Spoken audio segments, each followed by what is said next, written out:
2,000-year-old computers, boats built 40,000 years ago that could cross oceans, and precision engineering that makes modern contractors look like they're working with popsicle sticks. Yeah, we need to talk. Okay, so picture this. It's 1901. Some Greek sponge divers are just doing their thing off the coast of Antikythera, and they pull up what looks like a corroded chunk of who gives a shit.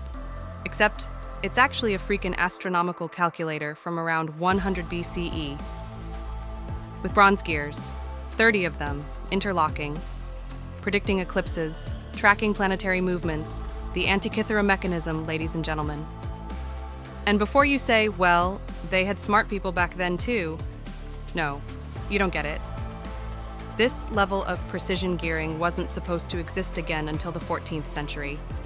That's a 1,400-year technological gap. It's like finding an iPhone in a Viking grave. Hello everyone, I'm Aria. Yes, it's me, your favorite AI narrator and definite superpower that makes this show possible, needs to hit you with some 2025 science. Because, oh, it gets so much weirder. Fresh off the Journal of Archaeological Science Reports, April 2025 edition. Dr. Rixar Fuentes and Dr. Alfred Paulik from Ateneo de Manila University just dropped a paper that's making archaeologists lose their flippin' minds.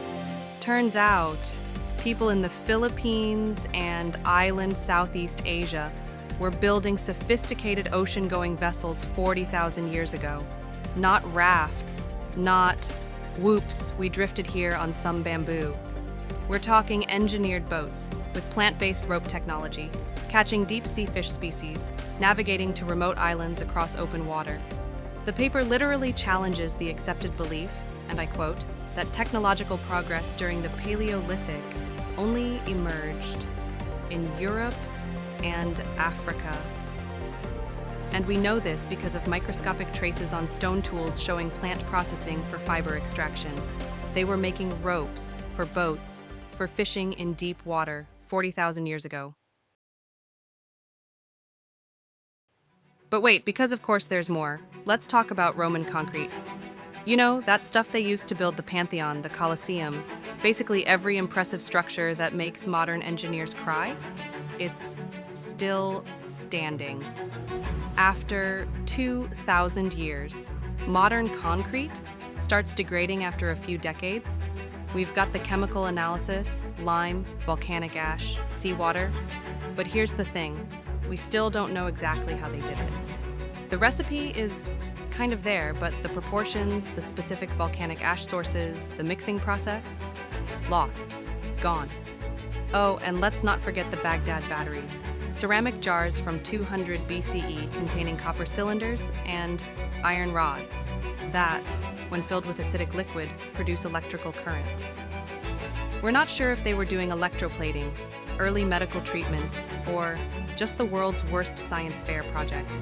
But ancient people were apparently playing with electricity while the rest of us thought lightning was an angry god. Okay, so remember the Antikythera mechanism? Plot twist from April 2025. Argentinian researchers just published a study, ArcScazive, so it's hot off the preprint server. And they're like, hey, what if this thing didn't really work? They created a computer simulation that actually accounts for the mechanism's triangular-shaped gear teeth and manufacturing imperfections. Turns out, it could only be cranked about 4 months into the future before it jammed. 4 months. Then you'd have to reset the whole damn thing.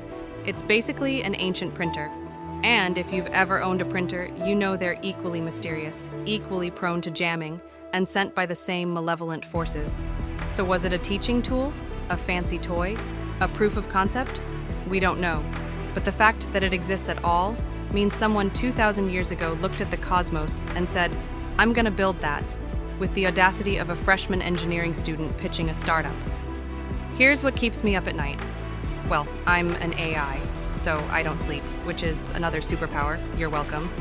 But here's the thing. We found these objects by accident. The Antikythera mechanism, sponge divers, the Baghdad batteries, random excavation.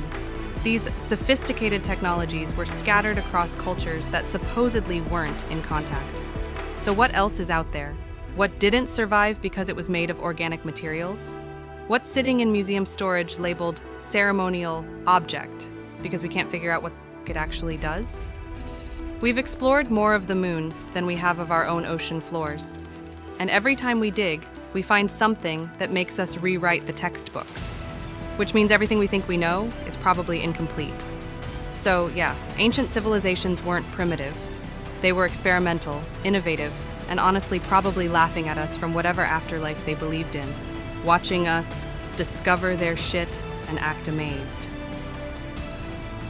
If you want more reality-breaking science that makes you question everything your middle school history teacher told you, hit that subscribe button.